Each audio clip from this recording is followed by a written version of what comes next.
Who is Desmon Hart? What kind of power does he have? What is Valya Harkonnen's plan?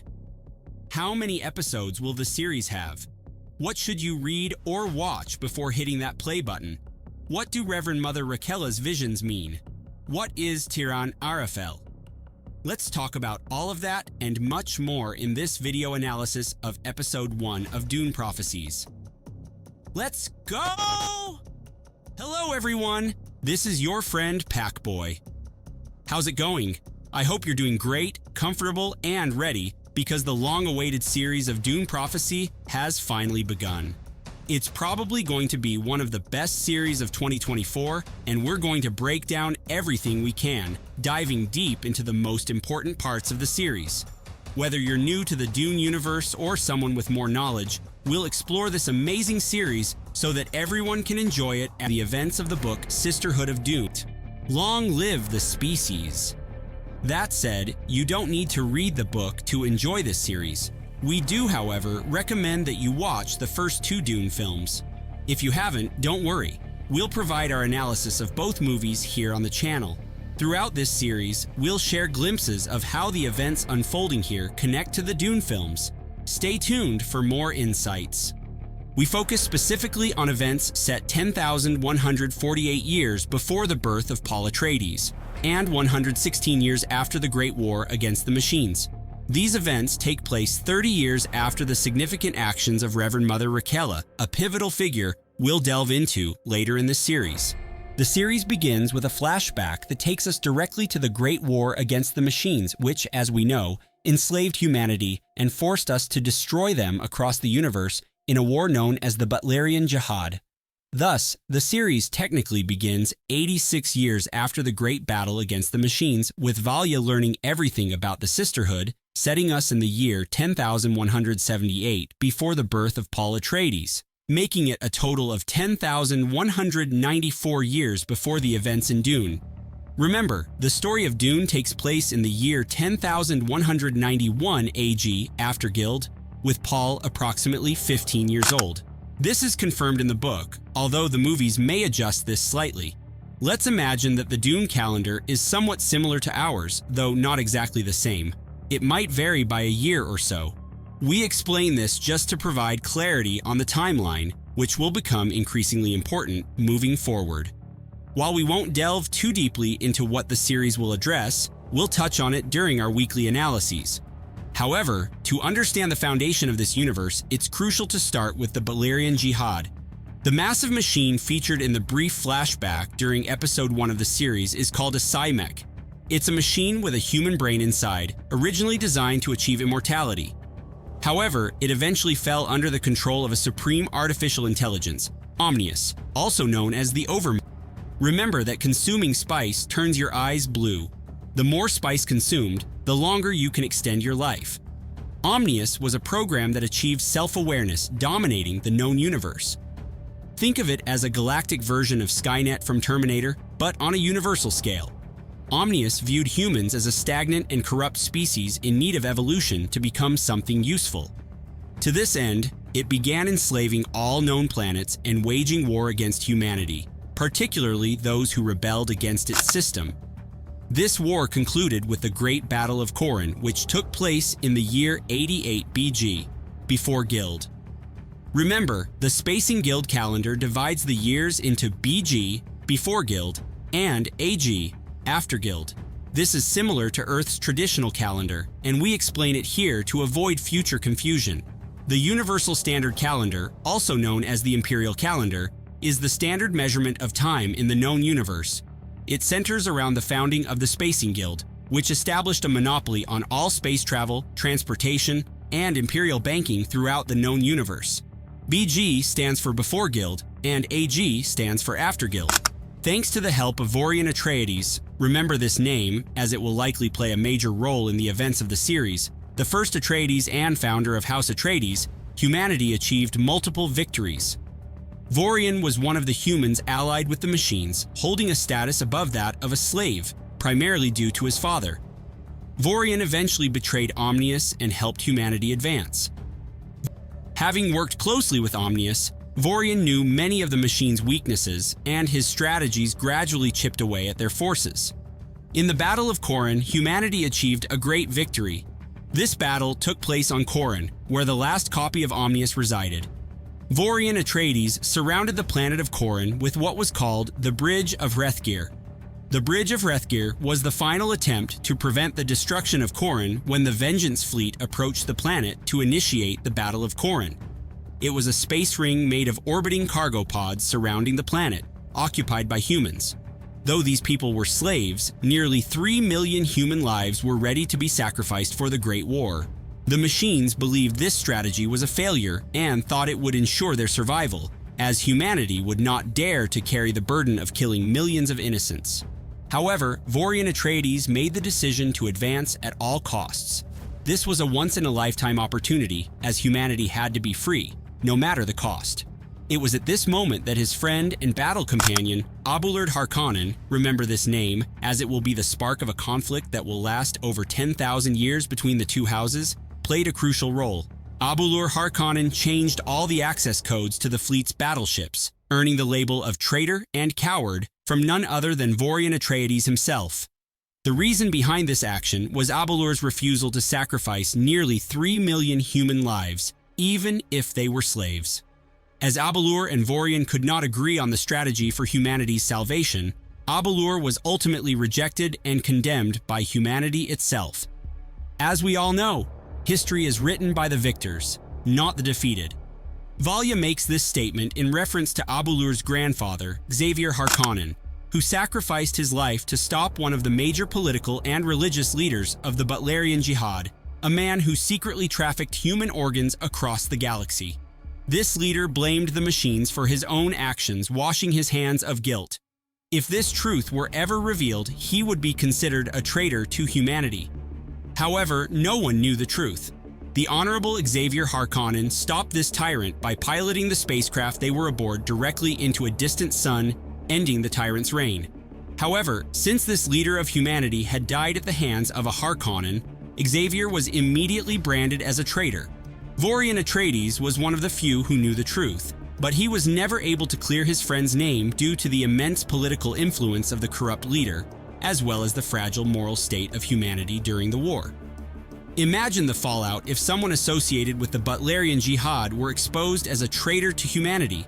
Such a revelation would have completely destroyed the anti-machine movement. Thus, we begin to understand the deep-seated problem between the Atreides and the Harkonnens, who went from being allies and battle companions to bitter enemies, unwilling to ever reconcile due to the weight of past betrayals and differing moral principles. The Harkonnens ended up exiled, as was inevitable, to the planet Lankavale, which is a completely snow-covered planet, as you can see in this episode. The only thing that allows the Harkonnens to survive on this planet is the trade based on local whales, whose skins, blubber, and bones as those became the cornerstone of the Harkonnen economy for a long time. This helps explain the irony that one of the richest and most important houses in the Dune universe had a past of poverty, difficulties, and shame. And that's because the spice is everything. Now, if you've seen the films, you might be wondering, why don't the Harkonnens have the pale white skin like in the movies? If you pay attention, both in this episode and throughout the series, we see Harkonnens like Valya, Harrow, and Tula with normal skin tones, not the pale white ones we saw in the films. This is because the Harkonnens haven't yet moved to the planet Giedi Prime, the harsh Harkonnen homeworld, whose sun is black. Over the coming weeks, we'll dive more specifically into these curiosities, but to summarize briefly, the black sun on this planet causes the skin to appear white as milk. The reason the Harkonnens don't have hair is an artistic decision made by Villeneuve, which we find quite brilliant.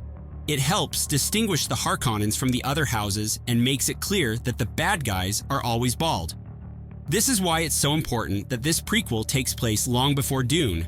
These small details really add up. Here, we have a little nod to Giedi Prime in the intro where we hear the following whisper. Victory is celebrated in the light, but it is won in the darkness. This is tied to House Carino on Salusa Secundus, and the wedding, as we see in Kasha's vision, is doomed to failure. They represent this with the fruit that Inez and young Pruitt take, which appears as a rotten fruit in the center of the vision. In this eye, we see Inez, who, according to Valya, will become the first sister to reign as Empress of the Universe once she completes her training at the school. This makes the Bene Gesserit's influence over all of humanity even more substantial. There are many interpretations we could relate to various characters or events, and with this, I refer to the Tiran Arafel, who will carry out this reckoning and bring about a sacred judgment on the Bene Gesserit. This will be provoked by such a tyrant. The term Tiran Arafel is used here for the first time in a Dune product, whether books, films, or series. But Arafel by itself has already been used in the God Emperor of Dune book, which is the fourth novel by Frank Herbert. It's mentioned that Arafel can no longer be created in the final battle of the universe, a chaotic period filled with hunger and dispersal. Arafel comes from the Hebrew word meaning mist, which could indicate that the machines may return at some point in the future. The blue eyes and the machine-like sound scene evoke the idea that the machines could return. This could be related to Desmon Hart, who, as we know, comes from Arrakis and has brought a plan to destroy the Bene Gesserit and their influence throughout the universe. This might also be connected to the thinking machines or something worse, as all the schools we know, such as the Suk, Mentats, or the Bene Gesserit, came from the conflict with the machines. It could also refer to Paul Atreides, as those two blue eyes could belong to someone who has consumed a lot of spice and appears Freeman. In this case, the Kwisatz Haderach, the Muad'Dib. We know Paul changed the universe's paradigm in Dune when he took the Water of Life, and the Bene Gesserit had no more power than he and everything in the area, as we saw in Dune Part 2. Or maybe Desmond lied. And it was indeed a Freeman attack, and he was the only survivor. But how could Desmond have survived the sandworm and not have blue eyes? It could be that Desmond is a ghoul. A ghoul is an artificial human replicated from the DNA of a deceased individual, even if it was just a cell. This kind of clone was often used so that people who had suffered a great loss could find comfort in living again with a replica of their lost loved one. If Desmond is a ghoul, this ties into the Tleilaxu, a group of genetically altered humans whom everyone hated and rejected because they were so sinister.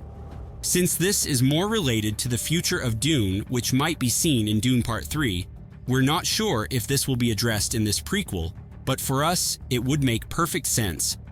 We say this because it could be that the real Desmond is dead and that some plan connected to the machines has rescued his remains, sending them to Seleucia Secundus, like this clone, in order to manipulate the Emperor and again create that reckoning that Reverend Mother Raquel spoke. If we relate this to the vision of the robotic blue eyes, we believe this could be a very viable option, especially if we consider some type of nanotechnology that has affected Sister Kasha and Pruett. We say this because the prince is the only one who has touched the robotic lizard, which in turn Desmond touched, and which then touched Inez. We say this because when Inez is protecting Pruett from Natalia's wrath, she touches the boy.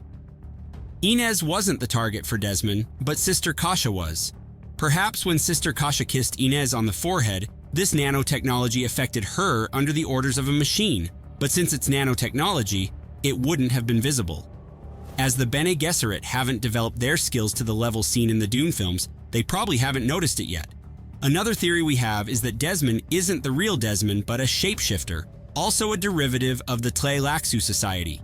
A shapeshifter can change their face, voice, eyes, height, sex, and anything else to become someone else.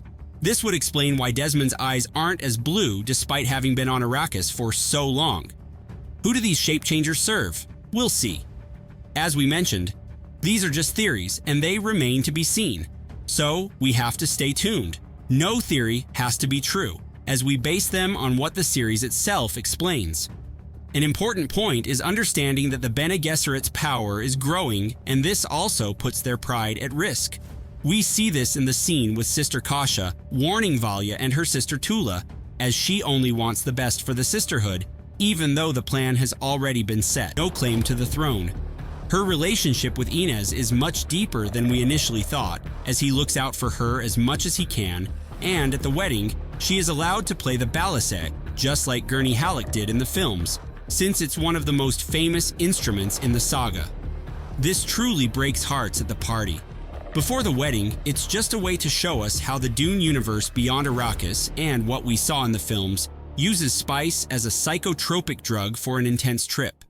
Those inhalers are filled with spice, and as we see, the bartender has blue eyes, a symptom confirming she inhales a lot of spice, or at least traffics it. Here, we see her asking Kieran if everything is okay, as she clearly has feelings for him, which might lead to a love triangle between these characters, with the bartender feeling jealous of Ines. During the celebration of the union, not the wedding, we see representatives from the great houses.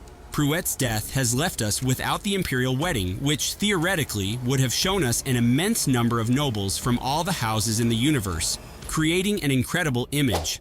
Instead, we've seen more locations than in the films, but at the same time, in a very controlled way, with fairly small settings. As for the soundtrack, there's a big gap because Hans Zimmer isn't involved, and something is missing to link it more closely to the films, whose soundtrack was impressive. Still, for being the first episode of the series, we absolutely loved it, and the way it ends is fantastic for keeping us hooked to the series.